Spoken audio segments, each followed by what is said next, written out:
अगर मैं पेपर नहीं दे पाई तो ई मित्र वाला तो गया खम। 1.5 घंटे पहले कंप्यूटर की स्क्रीन के सामने बैठा दिया था। जैसे ही उन्होंने रोल नंबर का दिया था ना कि तुम्हें उस लैब में जाना, तुम्हें उस लैब में जाना है, मुझे मेरे रोल नंबर ही समझ में नहीं आ रहा कि मुझे जाना कहाँ है। अब मैं hi everyone, welcome to our channel मी। सो फर्स्ट ऑफ ऑल मैं बताना चाहूँगी, जो मेरा पेपर था वो इंग्लिश का था एंड फर्स्ट शिफ्ट में था। मेरा रिपोर्टिंग टाइम 7 बजे का था और जो पेपर स्टार्ट हुआ था वो 9 बजे से हुआ था 10 बजे तक। तो अब तुम समझ रहे हो, मेरा जो सेंटर है वो घर के पास नहीं आया था। अब मेरा सेंटर आया था जयपुर और मुझे यहाँ से जाने में लगे 3 घंटे और हम 3 बजे यहाँ से गए थे और 4 बजे हम सेंटर पर पहुँच गए थे 1 घंटे पहले, क्योंकि मुझे डर लग रहा था कि भाई अगर टाइम पर नहीं पहुँची तो फिर सारा धूल मिट्टी हो जाएगी।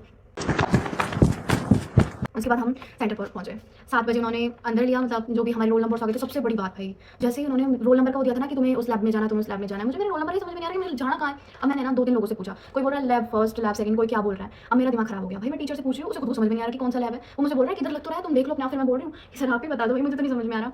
कोई बात नहीं, मैं चले गई। फिर सारे बच्चों पर जा रहे थे तो मैं सोचा कि चल जाती हूँ, क्योंकि अगर यहीं पढ़ी गई तो कोई नहीं बता रहा मुझे कि कहाँ जाना है कहाँ नहीं जाना। उसके बाद मैं चले गई उनके साथ। ऊपर जाने के बाद तो फिर मैंने क्या है कि डिस्कस करा भाई कि तुम्हारा रोल नंबर तुम्हें अगर आता है तो भाई मेरा भी देख के बता दो। तो फिर है ना, एक मतलब मेरी दोस्ती, मान लो दोस्ती बन गई थी, लड़की थी। उसने मुझसे बोला, वो जयपुर की थी, उसने बोला कि मुझे आता है, मैं देख लेती हूँ। फिर वो मेरे साथ गई, लेकिन नीचे हमें फिर ना एक टीचर मिल गया था और फिर उसने बता दिया हमें कि भाई क्या कहाँ जाना है, मुझे कहाँ नहीं जाना। उसके बाद मैं गई, लैब सेकंड आया था मेरा, फिर मैं चली गई। उसके बाद हमारा वो जो ना सेंसर लगता है भाई, पता नहीं उन्होंने क्या क्या रजिस्ट्रेशन हुआ है और रजिस्ट्रेशन में मेरा आधार कार्ड बोल रहा है कि नॉट वेरीफाइड।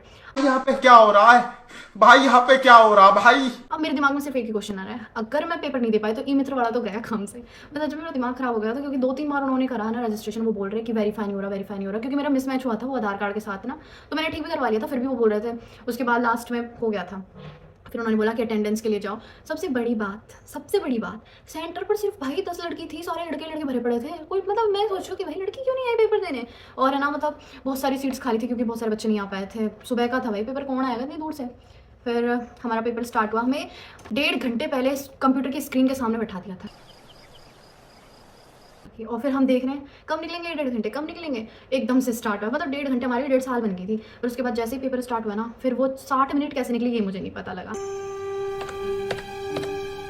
पेपर मतलब 50 क्वेश्चन आते हो तो तुम्हें बताइए। और जो सबसे मेरे को है ना डिफिकल्ट लगता है पैसेज वाला ना। तो मैं सोची थी कि काश मैं ना, अगर पैसे आते हैं स्टार्टिंग में, मैं कि पैसेज भाई पैसेज ईजी आ जाए, वरना मैं गई काम से। फिर मेरे जो पैसेज थे ना वो लास्ट के क्वेश्चन थे। मैं भाई बहुत खुश हो गई, मैं कि यार अब भाई मैं डिमोटिवेट तो फील नहीं करूँगी, अब मैं कर लूँगी। उसके बाद मैंने देखा यार देखो, इंग्लिश ज़्यादा डिफिकल्ट भी नहीं आया, मैं नहीं बोलूँगी भाई बहुत ईजी आया, बहुत ईजी आया। और मैंने तो इतनी पढ़ाई करी भी नहीं थी, मैंने स्टार्टिंग में पढ़ाई करी थी सीयूटी के लिए। मैं अगर सच बताऊँ तो मैं तुम्हें मेरी नोटबुक्स दिखाऊंगी, वो मैंने भर रखी है वैसे। और मैंने स्टार्टिंग में पढ़ाई करी थी और लास्ट के जो चल रहा है ना, ये अप्रैल में मैंने किताब नहीं उठाई और मई में मेरे 5-6 दिन चले गए थे। उसके बाद मैंने 2-3 दिन पढ़ाई करी थी। जो सेंटर पे लड़कियां थी ना, वो मुझसे पूछ रही थी तू तो पढ़ के आई है ना। फिर एक लड़की बोल रही थी कि मैं तो 6 घंटे की वीडियो देख के आई हूँ, एक बोल रही है मैं तो वैसे ही आ गई। मैं कि बहन देख, मैं ऐसे तो नहीं आई, 3-4 दिन तो पढ़ाई की है मैंने और मुझे नहीं पता कि कैसे क्वेश्चन आएंगे। एक चीज़ देखी भाई मैंने, जो रुपैक का मैं पढ़ाती हूँ ना भाई, वो आया था और ना वो जो पढ़ाती है ना वो याद भी रह जाता है, क्लास में जो पढ़ाती है ना वो याद रह जाता है। और उसमें से आए थे क्वेश्चन। रीअरेंजमेंट भाई, रीअरेंजमेंट मुझे डिफिकल्ट लगे, मुझे टफ लगे ना, मुझे समझ में नहीं आ रहा था, लेकिन मैं कराई। मैं सोच रही थी कि एक बार तो ना करूँ, पर फिर भी मैं कराई। मुझे नहीं पता मेरे कितने मार्क्स आ जाएंगे। फ्रेजल वर्ब्स आई थी और नरेशन, एक्टिव पैसिव और टोन आई थी भाई, टोन बहुत आई थी। पैसेज ईजी आया था, मैंने सिर्फ एक क्वेश्चन छोड़ा था पैसेज का तो। और ओवरऑल पेपर का तो मुझे भी नहीं पता, क्योंकि जब तक आंसर की नहीं आती तो हम नहीं बता सकते। फिर ऊपर से नॉर्मलाइजेशन होगा तो एक्सपेक्ट तो भी कुछ नहीं कर सकते देखो। लेकिन हाँ, इतना हम मान सकते हैं कि जो हमने एक्सपेक्ट किया था ना कि पेपर ऐसा आएगा वैसा आएगा, उससे तो ईजी आया है। और देखते हैं भाई, अब मेरे देखो 3 पेपर रह रहे हैं। मेरे 3 पेपर 29 को है और वो 3rd शिफ्ट में है। फर्स्ट शिफ्ट में तो नहीं होना चाहिए भाई किसी का पेपर। मैं परेशान हो गई, मैं 3 बजे जगी थी और मेरा दिमाग खराब हो गया। पता है, मैं ना कॉपी किताब लेके भर रही हूँ, मैं चली गई भाई कि कार में बैठ के आराम से पढ़ लूँगी। मेरे को आ रही थी नींद, मैंने कि हट पढ़ाई, कौन सा मैं 3 घंटे में कौन सा तीर मार लूँगी भाई, जो होगा वो देखा जाएगा।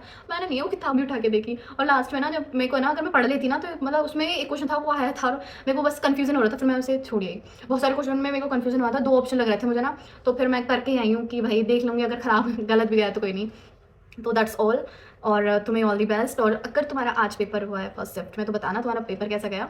अभी तो खैर नहीं पता लगेगा कैसा गया है, लेकिन फिर भी थोड़ा बहुत अंदाजा लग ही जाता है। तो मेरा ठीक ठाक गया है, ज़्यादा अच्छा भी नहीं गया, ज़्यादा बुरा भी नहीं गया। मेरे जो है ना, मैं बताती हूँ ना, मैंने मॉक्स दिए थे तो मेरे 250 में से 150 के लगभग आते थे। मेरे कभी 200 से ऊपर नहीं गए। 200 क्या, मेरे मतलब 160 से ऊपर नहीं गए, 150 के आसपास आते रहते थे, 160 से ऊपर कभी नहीं गए। पर जो मेरे मुझे लगता है ना कि जो मेरे मॉक्स थे ना वो टफ थे।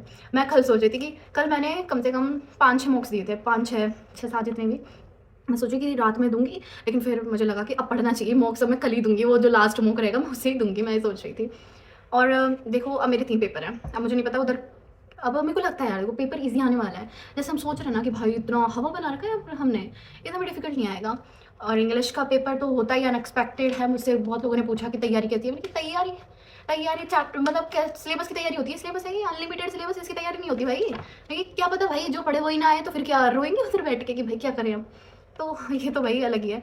लेकिन मुझे इतना पता है भाई, अगर मैं स्टार्टिंग से पढ़ती ना, रुबाका मैम भाई बेस्ट है, वो बेस्ट है यार। अगर तुमने स्टार्टिंग से उनसे पढ़ा है ना तो मैं बोल सकती हूँ ना, तुम्हारे तो पेपर एक नंबर जाने वाला है। अब चाहे तुम्हारा कभी भी हो 27 को 28 को, भाई एक नंबर पेपर जाएगा तुम्हारा, अगर तुमने उनसे पढ़ा है। और अगर मान लो तुम्हारा पेपर ये लास्ट में है और तुमने अभी कुछ भी नहीं करा ना, तो मेरी एक बात मानो, चुपचाप बैठो और जो भी वीडियोस तुम्हें लगती है वोकैब वगैरह, वोकैब इतनी ज़्यादा नहीं है, देखो वोकैब मत करना तुम। फ्रेजल वर्ब्स हैं, फॉरेन वर्ड्स भी नहीं आए भाई, एक भी फॉरेन वर्ड नहीं आया। मैंने रट के बैठी थी, मैंने रट के भाई सुबह पे कि ये आ जाएंगे तो कभी नहीं लग सकता मेरे से। एक भी नहीं आया, एक भी नहीं।